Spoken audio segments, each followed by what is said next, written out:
Living off an $1,800 a month mortgage hasn't been a favor to you. I won't miss you if you leave." Lila, my son Marshall's wife, hurled these words at me, trying to kick me out of the house. Marshall chimed in too. "Mom, you don't like us either, right? If you don't like it, then leave." My husband, standing next to them, wore a snide grin. Seeing them, my anger hit its boiling point. I don't want to be around these people anymore. Fine, I'm leaving. I packed a few essentials and left the house for real. Be prepared, I muttered to myself. My name is Jessica. I'm a 60-year-old working woman. I married Easton when I was 25, and a year later, our eldest son Marshall was born. Marshall has been a handful since he was young. My husband would always say, "Boys will be boys. A little mischief is good for them," and spoil him with endless toys. Because of this, Marshall was emotionally immature compared to his peers. I had many concerns about his future, but he managed to graduate college and enter the workforce. 10 years ago, he married Lila, a fellow worker. I was moved by how well he had turned out at his wedding, but little did I know this was the beginning of a nightmare. Actually, when talk of Marshall marrying Lila came up, a house was bought under my name. It was Marshall's idea. "I want to live with you and Dad.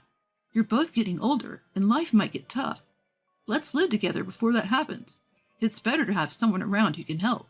Lila agrees too. Touched by Marshall's thoughtfulness, I said, "Thank you. If that's the case, let's live together." My husband seemed pleased too. But the issue was, where would we all live? At the time, my husband and I were living in a condo, and Marshall was on his own in an apartment. Lila also had a small apartment. It was cramped everywhere for the four of us to live. Then Marshall came up with an idea. "So why don't we just buy a house? Mom, you can take care of the mortgage every month."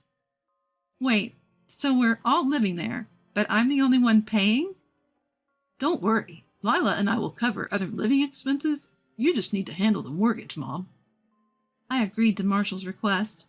The monthly mortgage was $1,800, and I've been paying it for 10 years without issues. Living in the house was comfortable, and everyone got along. We all had jobs, and our family savings were adding up nicely. But a year ago, I discovered $3,000 missing from our savings. I was looking at the statement and was shocked because I hadn't heard anything about it beforehand. When I asked the family, it turns out Lila was the reason. "Actually, I used it to buy a designer bag I've always wanted. I apologize for not discussing it beforehand."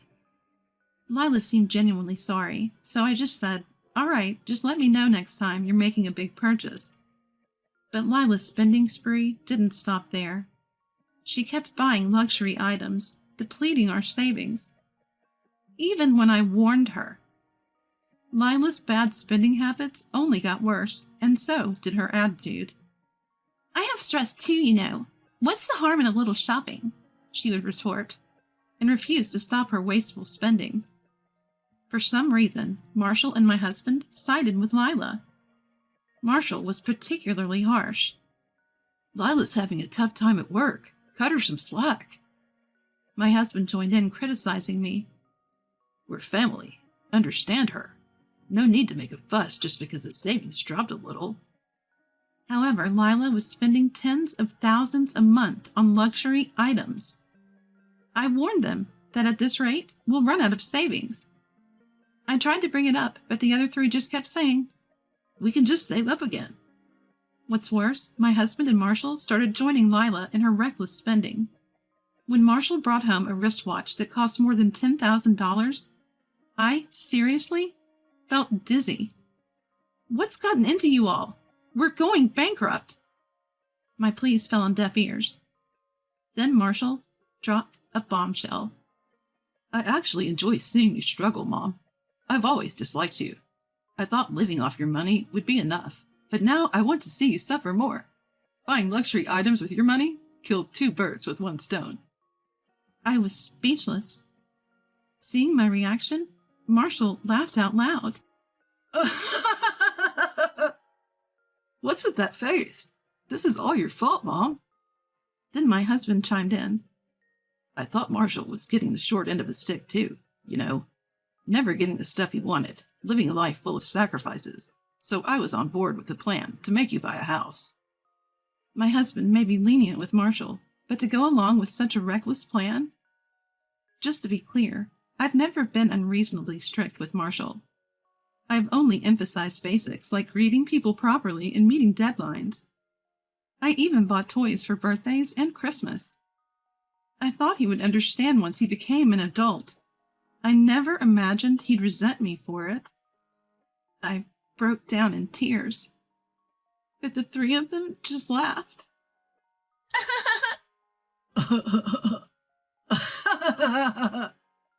Crying doesn't make you any cuter, you know. I never liked you either, so I'm having a great time. Oh, let's all go to a fancy restaurant to cheer up. Without Jessica, of course. Lila said that, and Marshall and my husband agreed without a second thought. They actually left me and went out. I was so devastated that I broke down in loud sobs.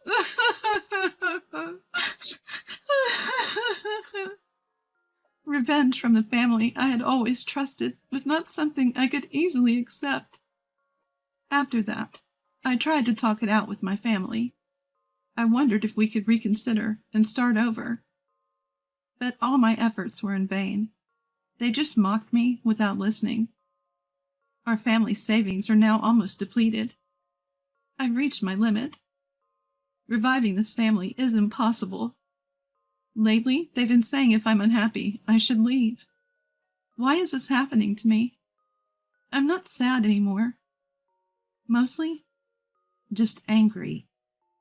One day after work, I found my belongings packed at the entrance. What is this? As I reacted in surprise, Lila smirked. Since you won't leave, I packed your stuff. We never asked for your help. Even if it was just an $1,800 monthly loan, we won't miss you. Marshall joined in.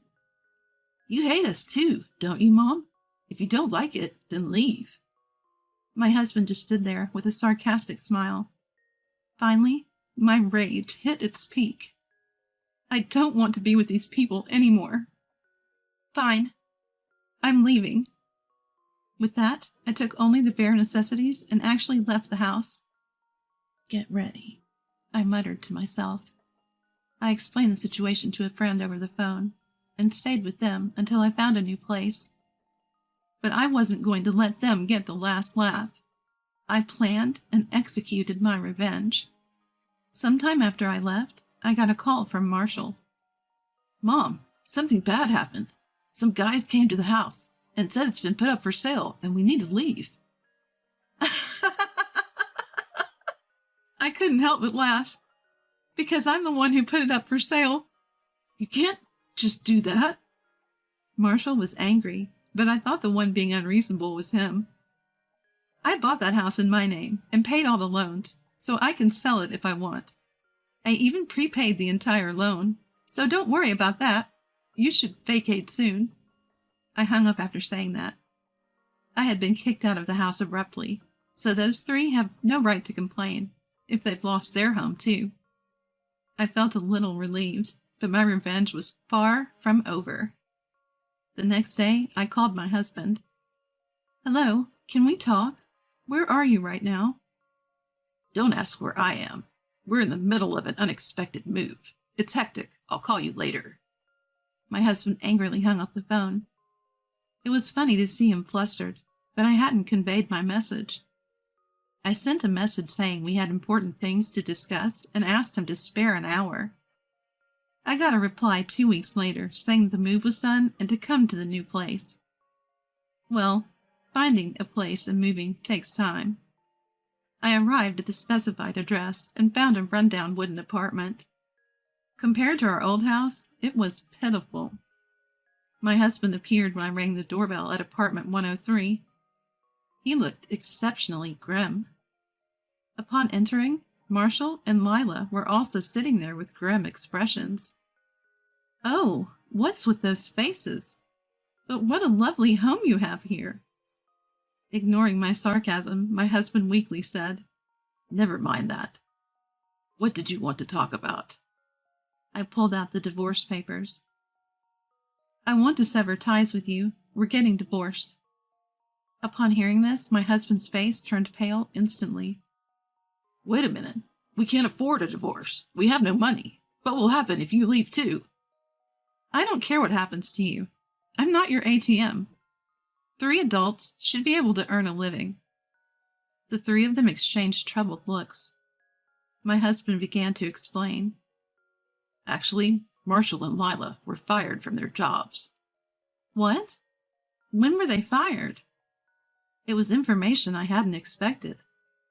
Lila 3 months ago, and Marshall about a month ago. They had bad attitudes and were troublemakers, and we had no savings, so losing their incomes hurt us badly. Plus, we only found out they were fired when we chose a new place. They kept it a secret and pretended to go to work. Marshall chimed in, showing no remorse. When they say bad attitude, it's just stuff like ignoring deadlines and not greeting people. Since they were kids, I've always told them to meet deadlines and at least have the courtesy to greet people properly, and yet Lila was no different. I only slept during meetings and threw coffee at my noisy boss, and yet they suddenly fired me? How unfair. That's when I decided to cut ties.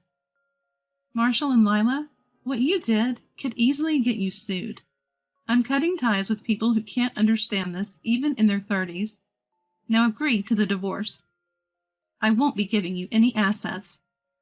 But my husband was still resistant to divorce. Marshall and Lila kept annoyingly begging for money. Frustrated, I pulled out a stack of papers from my bag. This is a copy of my diary, I said. It's all documented. The terrible things you've all said and done.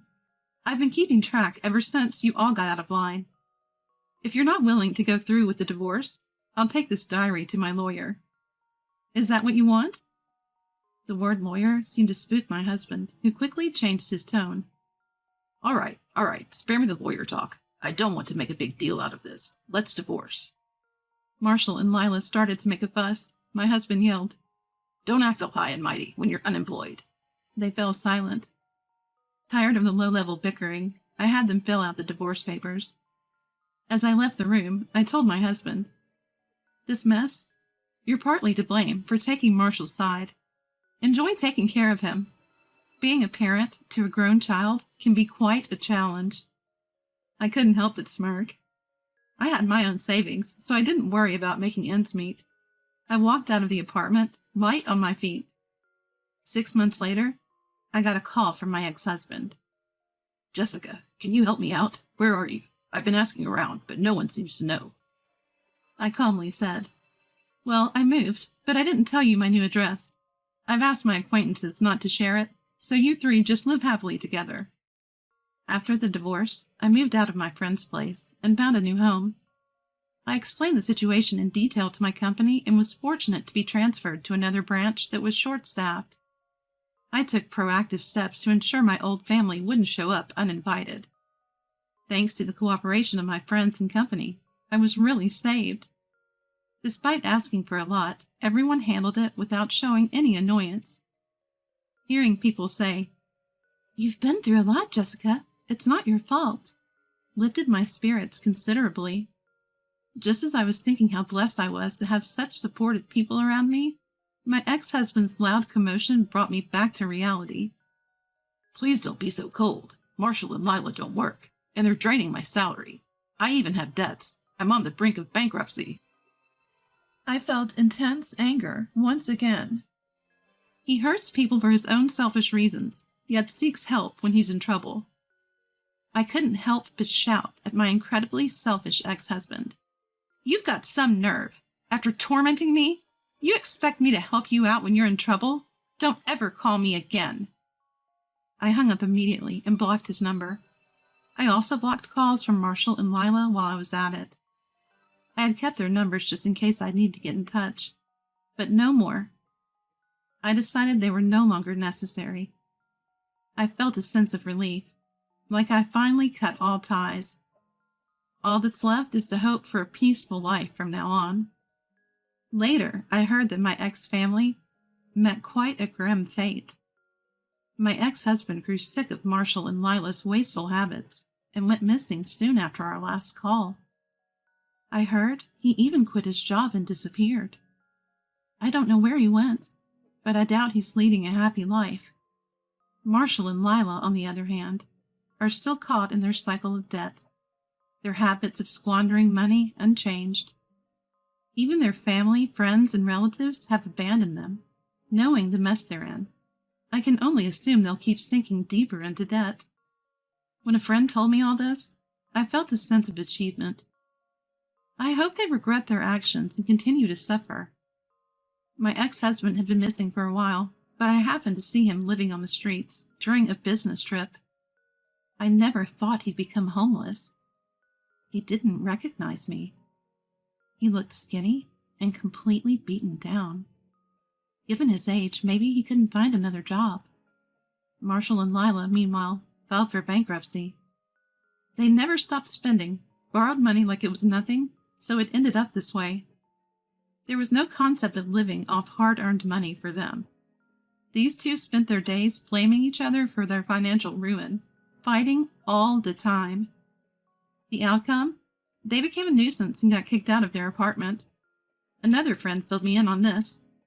But like my ex-husband, their whereabouts are now unknown.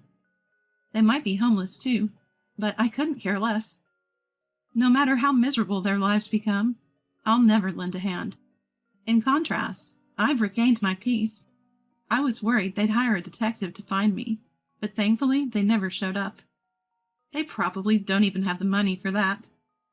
All that reckless spending on luxury items, it's the epitome of what goes up must come down. As for me, work is going well, and I'm not struggling in life. Recently, a new member has joined my family. It's a pet goldfish.